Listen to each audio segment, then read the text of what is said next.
ఎవరైనా సత్యవంతంగా బాధ్యత వహించి ఒక పని చేపడితే నీకు ఎంత డబ్బులైనా డొనేషన్ ఇస్తారు కదా.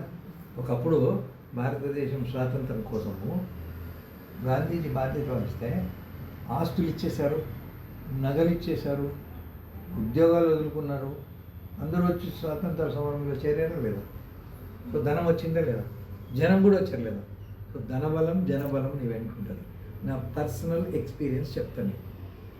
మీరు ఇప్పుడు ఎట్లా క్లాస్ చేస్తున్నారో నేను 92 నవంబర్లో చేసిన క్లాస్ అయిపోయిన వితిన్ 1 వీక్ లోపలనే వరంగల్లో విశ్వ హృదయ సమ్మేళనం అని జరిగింది. మేము మొన్ననే డిసెంబర్లో మధురకి వెళ్ళొచ్చాం. కృష్ణ జన్మస్థానం మధుర అక్కడ జరిగింది. అట్లా ప్రతి సంవత్సరం ఎక్కడో జరుగుతుంది. సో మన 24లో 23లో సిద్దిపేటలో జరిగింది. సిద్దిపేటలో ఉదయ సమ్మేళనం జరిగింది. ఎక్కడ? ఆ కరీంనగర్ రోడ్లో కళ్యాణ మండపంలో. కాబట్టి అట్లా ఉదయ సమ్మేళనానికి ఇట్లా క్లాస్ అయిపోయిన వారం రోజులు వెళ్ళాను నేను.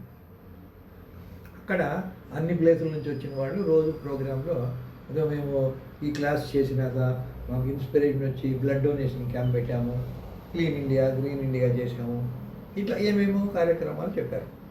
ఒక అతను సాంబిరెడ్డి అని ఒక చిన్న గవర్నమెంట్ ఉద్యోగి